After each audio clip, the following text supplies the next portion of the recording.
But it's not all bad, when it comes to Turkey. It's not all bad. Um, you know, it's just his ego. His ego. He's used to people. He's used to buying everything he wants. Um, he's used to buying respect. Probably friendships. Um, that's what he's used to. And the thing is, he's not really making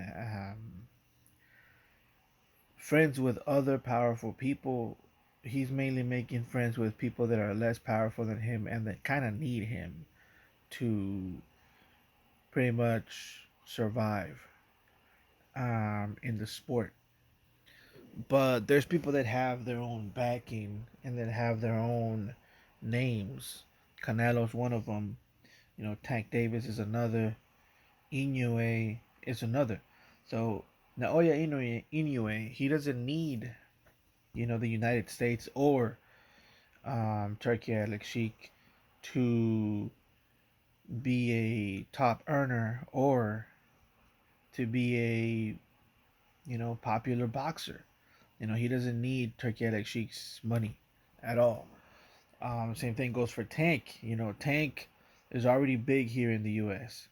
You could say probably one of the biggest names in the United States right now.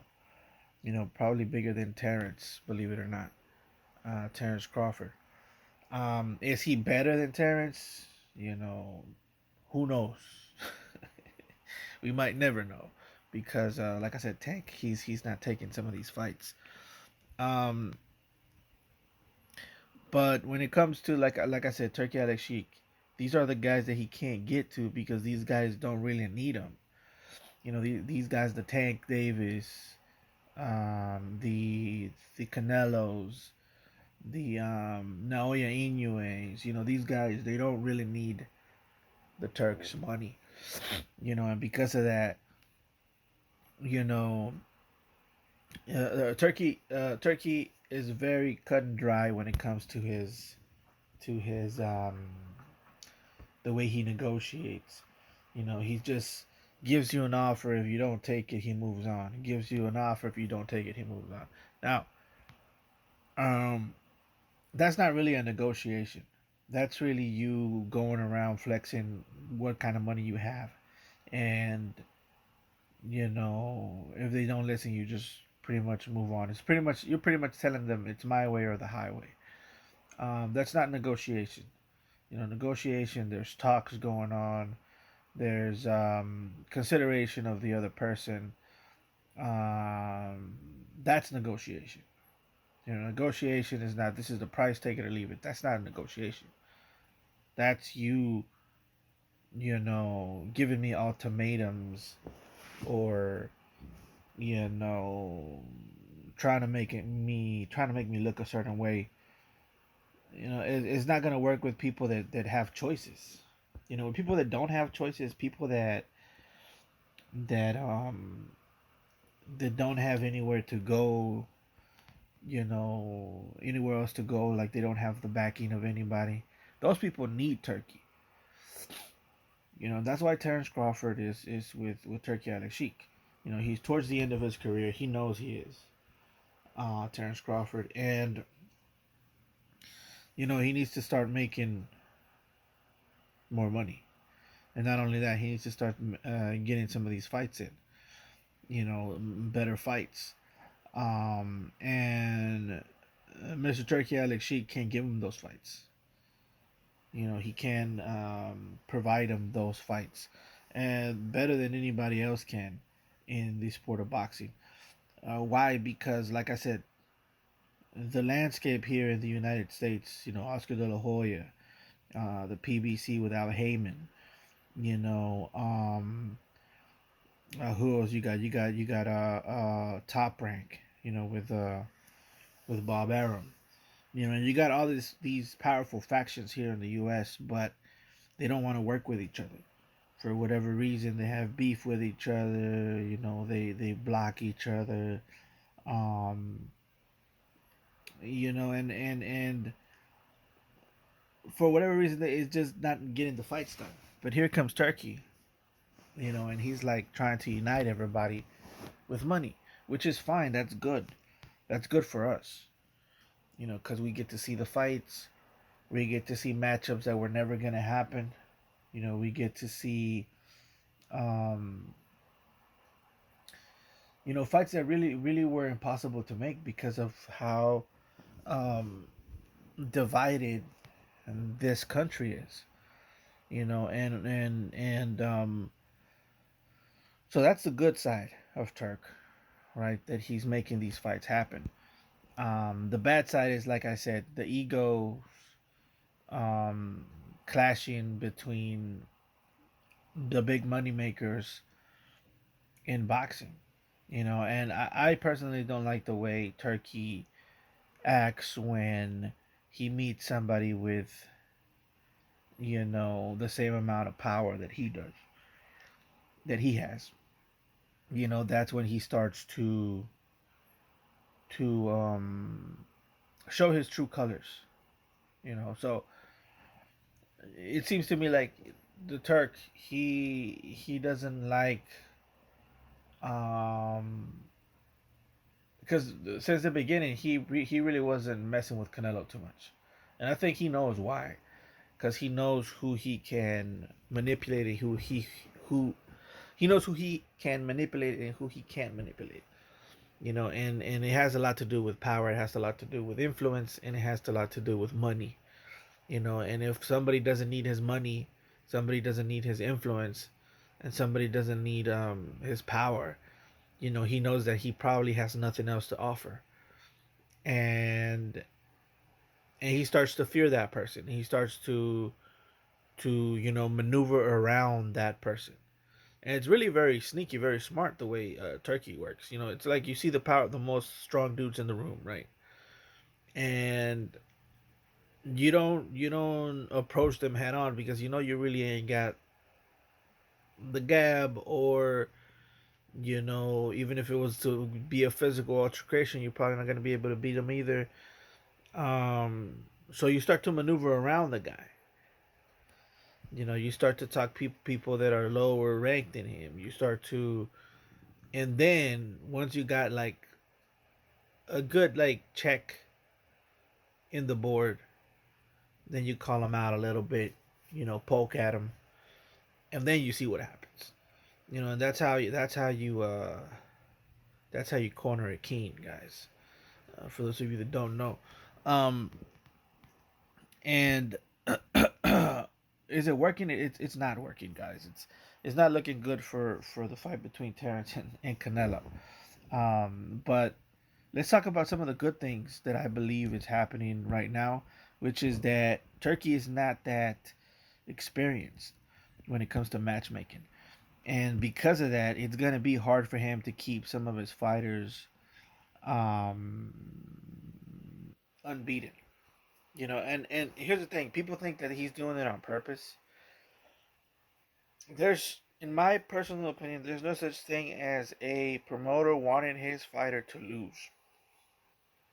Why? Because if he loses, unfortunately, in this day and age here in the United States, if a fighter loses, he loses his stock.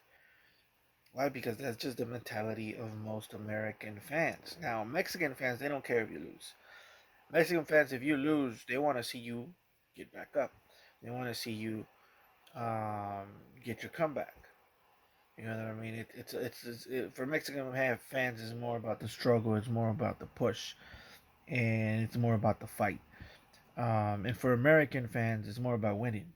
Winning is everything to American fans. You could see it in the way they built their sports. There's always tiebreakers. In other sports around the world, there's such thing as ties. Like draws. The two fighters or two teams can you know fight to a draw, and they'll just leave it at that. But the United States is very much about winning, so there has to be a winner.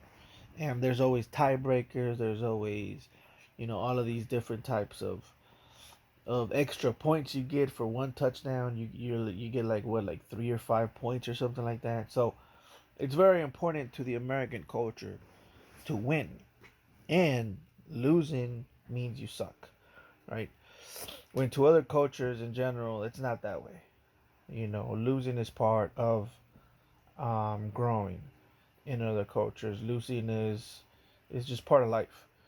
But the mentality of the American fan is the opposite of that, and because of that, we have this problem with that. We have this problem with people not wanting to lose, people not wanting to face, tough competition um, because they don't want to lose. And the main reason because of that is because, like I said, the fans are gonna drop off. Um, Now, because of that, I feel like the Turk is very much a newbie when it comes to matchmaking, and that's why there's so many upsets. Terence Crawford had a tougher time against Madrimov than he's had with any other boxer he's ever faced. And just think about this. This is his first time with the Zone, I believe. It's his first time with Turki Sheik, and he's already having trouble um, with his first match. Okay, now this isn't the first time that this has happened. Within that, um, card, which was the longest card ever. Which is another thing that you could tell that Turki Sheik is very new at this. The average American fan is not going to stick around for people that they don't even know. Now, other people that are boxing fans, they're gonna love it.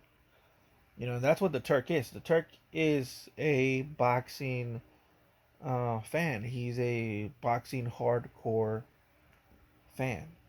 You know, um, with money, with a lot of money, and so he's making these cards for the hardcore fans. But the thing is, what the Turk has to understand is that if you want to win the people, you have to win the casuals. Okay, because the casuals make up the majority of the population of the world. People that love boxing, we're a rare breed. We're not. There's not a lot of us out there. MMA has a little bit more, in my personal opinion. There's more people that like MMA. And they're more, I guess you could say, normal. Why? Because there's just more of them. And but boxing fans, true boxing fans, they're very hard to come by. I personally know only one true boxing fan that watches every fight that's on.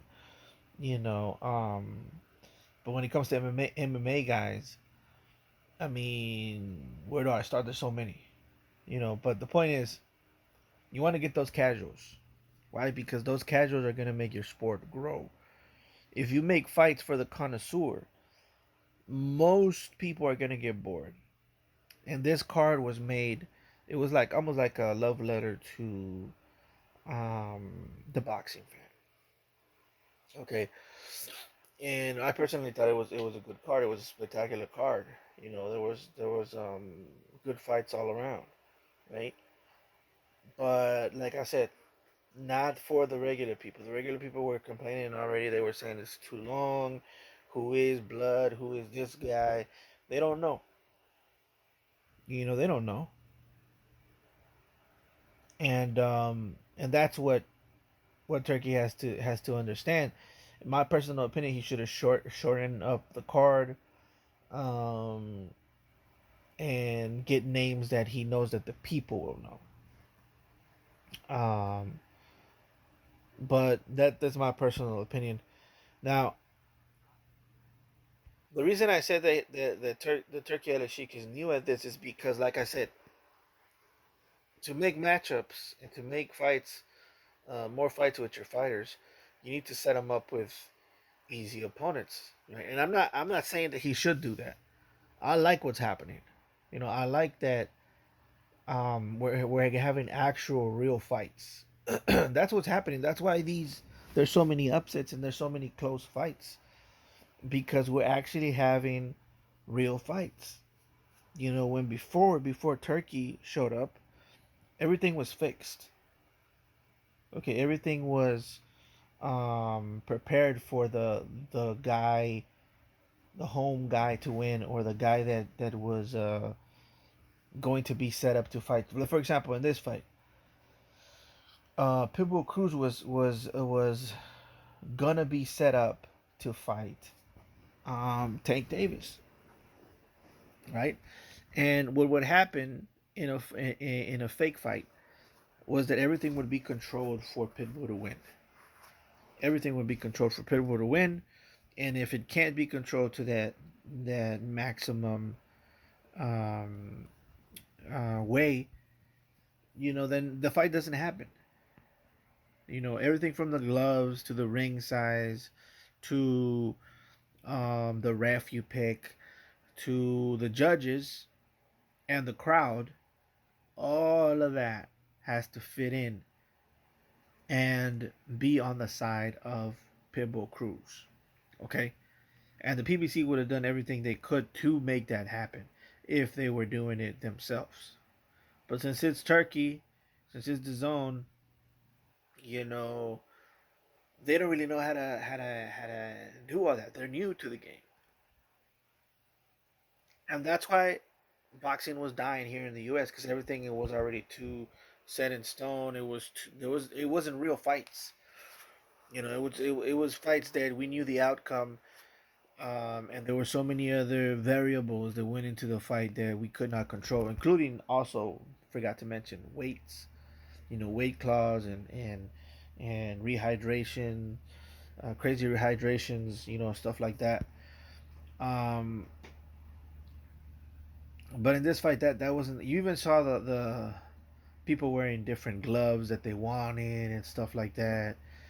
There was issue with the gloves as well. I heard something about Terrence Crawford's glove busting for the second time in his career, which is crazy if you think about it. Um, and somebody needs to look into that, because from what I know about gloves, getting back a little bit to Terrence Crawford here, because I did notice that he went out there with different gloves than that he likes. He usually wears Everlast gloves, right? And and he wears this brand that is very loose, and I like the glove. By the way, it's a good glove. It's you could open your hand a lot more, and I get why he likes it. But there was an occasion where that glove, that same brand of glove, busted on him. Pause. It busted on the seams, on the sides where it's sewed. That's very strange. And I remember saying that, people getting mad at me for pointing that out. I'm like, that's very rare for that to happen. That doesn't happen to regular folks like me.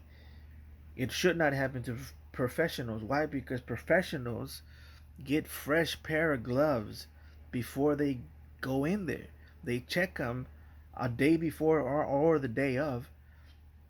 Each camp checks the gloves. They look at them. They squeeze them. They see if anything's missing. This one doesn't have enough cushioning. That one has too much. You know, it, it's impossible for this to happen. And I mentioned that, and I said somebody should look into that. What's going on with this glove? That Terrence Crawford's glove. It's crazy, and I think it was both of them, if I'm not mistaken, which is even more crazy. All right, now people were saying maybe they were made wrong or whatever, whatever. But now, rumor has it, then this fight had happened again. You know what I mean? It happened again. He was hit in the midst. Da, da, da, da, da, da, boom, busted. Now they have to replace it with another one. And what happened? Turkey went in there. He was, or the officials went in there. You both have to wear the same gloves. They're gonna wear grants or whatever these are.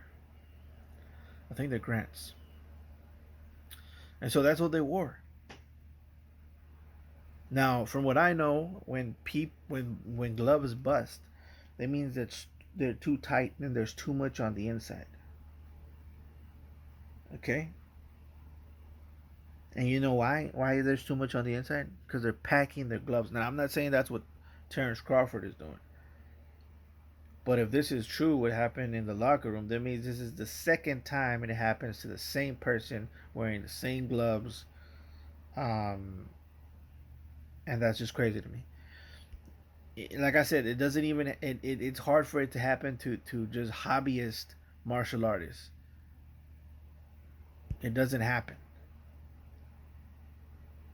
Now think about that and take it to the level of Terrence Crawford, where he's in an elite level. Like I said, they get fresh pair of gloves before they fight. They check them. So what's happening? you know, and that's the kind of stuff that goes into fights, man. Believe it or not, that's the kind of stuff that goes into fights. Okay, and I know it sounds like, oh, you're just saying everybody cheats. I mean, yes, everybody's pushing the limits, dude. Everybody's pushing the limits of what they can and cannot do, constantly. And the thing is, when it comes to Turkey Alex Sheik, I don't know if it's his naivety of the game, of the boxing game, of the real boxing game of today, but a lot of these upsets are happening because of that, because of the lack of control um, that's going on in these in these fights. You know what I mean? In um, and that's why there's so many upsets, or damn near upsets, because Cruz almost got knocked out. Um, this guy Broccoli, I think is his name. He came out in his boxers. He didn't even care. He's like, I'm too big for that dude. And it just goes to show people that we used to think were next heavyweight champion of the world. Getting beat up by Uncle Broccoli, bro. Just coming out swinging, bro. He didn't even have his hands up. That's the worst thing about it. He was like out there within his boxers like it was no big. It's like, bro, like America needs to wake up, man. A lot of the things that we have here, a lot of the champions that we built here, they're not real, man. They're not real champions. They're manufactured, and like that's why I feel like it's hypocrisy when people talk about, um, you know, Ryan Garcia. And say, oh, how dare you do this? How dare you do that? When everybody's doing some crazy shit to get an upper hand in boxing right now. And it's been like that forever. And really, all you have to do is have the backing of the machine, and nobody's gonna say nothing to you. And time again, I've said it. There is certain people that have the backing of the machine. Certain people do not. Certain people are allowed to cheat, and some people are not allowed to cheat. And it just depends who they want to attack. Because all of these guys have been caught with um well, they haven't been caught with the substance, but a lot of these boxers have been caught with high levels of testosterone, abnormally high levels of testosterone. And some people say, oh, that's natural because they're athletes, and athletes have natural. That's true, but not at that level. you're talking about you're talking about a crazy amount, not just a little bit, not just a little boost. These people, have been caught with crazy amounts of of testosterone, bro. And I said it before. You guys remember they mentioned Beterbiev one time. They said, "Oh, Beterbiev has high levels of testosterone, abnormally high levels of testosterone." I remember thinking, "Yeah, of course. He look at him, you know. I mean, look at the guy. I believe it. And then you add that to the fact that he has knee injuries and shoulder injuries and all of that. The joint pain, joint um, weakness is a symptom of using PEDs, in particular, what's it called, steroids. You know, um, uh, damn, I forgot what, anabolic steroids. That's the word I was looking for. You know, so yeah, a lot of these guys are on something. But my thing is, why are you mentioning only the foreigners? Why are you mentioning only Canelo? But you're not mentioning the fact that Mayweather was like that too. You're not mentioning the fact that Roy Jones was caught that way too. All of these guys have abnormal levels of testosterone. All of them. Every single one of them, I guarantee it. If you go down the list and check all of them, you'll see it. And if you can't find them, that means something that's even more suspicious. That means I can't find your record, Shakur Stevenson. That means that means something's going on. And that's what I'm saying. The game's rigged, man. The game's rigged, and that's why when I see people that stand alone, like Canelo Alvarez, like Tank Davis, and like Inoue, these guys should be commended. Because of course Shakur has a machine, which is the PBC. He has the backing of a machine. But for example, Naoya Inoue, he has pretty much the country. But do they know? Hopefully they do. Canelo, he's pretty much his own boss. But I'm just telling him he needs to watch out because it's not a fair game out here. You know what I mean? And by the way, Canelo's on something too. you know, I mean it's obvious, and it's not clenbuterol. Clenbuterol is something they threw on him to to give him a bad look.